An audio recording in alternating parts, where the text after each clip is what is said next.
महाराष्ट्र और कर्नाटक में एक बार फिर सीमा से जुड़ा विवाद शुरू हो गया। कर्नाटक के मुख्यमंत्री के एक बयान के बाद ये विवाद फिर से भड़क उठा।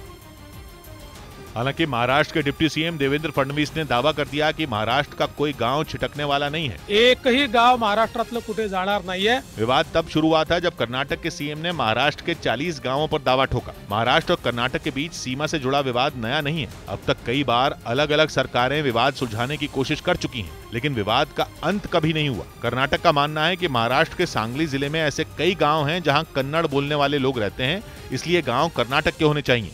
लेकिन कर्नाटक के इस दावे का जवाब देने में महाराष्ट्र के सारे नेता और सारे दल एक हो गए। महाराष्ट्र ने साफ कह दिया कि सीमा विवाद के नाम पर राजनीति हो रही।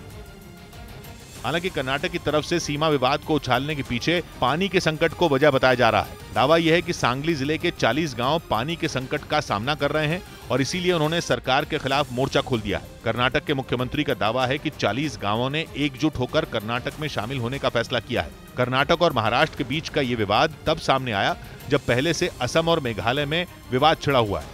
उधर मध्य प्रदेश के इंदौर से चौंकाने वाली कुछ तस्वीरें सामने आई। वहां पार्किंग के मुद्दे पर एक दुकानदार और एक महिला के बीच विवाद हो गया। बताया गया कि वो महिला उसी की दुकान के नजदीक डांस सेंटर चलाती है और दोनों आए दिन पार्किंग के लिए एक दूसरे से उलझते रहते हैं। लेकिन इस बार बात बढ़ती चली गई और दोनों के बीच विवाद इतना बढ़ गया कि मारपीट शुरू हो गई। इस हंगामे में डांस टीचर का भाई भी कूद पड़ा।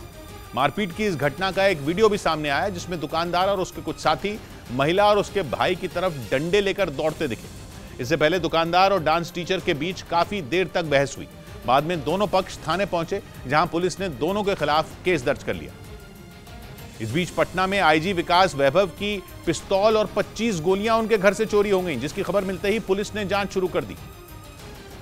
और जांच में घर में तैनात एक होमगार्ड के बेटे पर उन्हें शक हुआ, जिसने अपना गुनाह कबूल कर लिया। आवेदन में दिया गया है कि उनके द्वारा चोरी की गई है। पूछताछ में आरोपी सूरज ने बताया कि उसने रिवॉल्वर और गोलियां अपने एक दोस्त को बेच दी, जिसकी पुलिस तलाश कर रही है। इधर रिलायंस जियो ने गुजरात के सभी 33 जिलों में 5G की शुरुआत कर दी। इसके साथ ही गुजरात 100% 5G सर्विस वाला पहला राज्य बन गया, जहां जियो वेलकम ऑफर के साथ यूजर्स को 1 GB स्पीड के साथ अनलिमिटेड 5G डेटा मिलेगा। दावा किया जा रहा है कि राज्य में 5G सेवा की शुरुआत होने से शिक्षा, स्वास्थ्य, कृषि, उद्योग और गेमिंग जैसे क्षेत्र पूरी तरह बदल जाएंगे। उधर बिहार के बेगूसराय में एक बस ने कई लोगों को टक्कर मार दी, जिसकी चपेट में आने से 6 लोग घायल हो गए, जिसके बाद वहां अफरा तफरी मच गई। और आरोप है कि गुस्से में आकर लोगों ने बस में तोड़फोड़ कर दी। बताया गया कि यह हादसा उस वक्त हुआ जब वहां से एक बारात गुजर रही थी। अचानक जो है ये पीछे से बस आई और जो है इस तरह की घटना जो है, जिसके बाद आनन फानन में घायलों को पास ही के एक निजी अस्पताल में भर्ती कराया गया। इस बीच उत्तरी चीन के कई इलाकों में भारी बर्फबारी होने की वजह से लोगों की मुसीबतें बढ़ गईं। वहां पिछले एक हफ्ते से आसमान से बर्फ की शक्ल में आफत बरस रही है, जिसकी वजह से चीन के हेलोंगजियांग प्रांत के कई शहर बर्फ की सफेद चादर से ढक गए।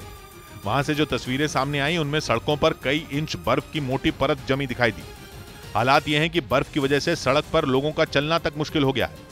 हालांकि प्रशासन राहत के काम में जुटा है, लेकिन शहर की सड़कों से बर्फ हटाने में उसके पसीने छूट रहे हैं। वहां से सामने आई एक तस्वीर में कई लोग सड़क से बर्फ हटाने के काम में जुटे दिखाई दिए। इसी तरह की एक दूसरी तस्वीर में बड़ी बड़ी मशीनें भी इस काम में जुटी दिखी। लेकिन लोगों की मुसीबतें कम होती नहीं दिख रही, क्योंकि वहां के मौसम विभाग ने कई दिनों तक भारी बर्फबारी का अलर्ट जारी किया है। मतलब ये कि आने वाले दिनों में बर्फबारी का ये सिलसिला थमने वाला नहीं है।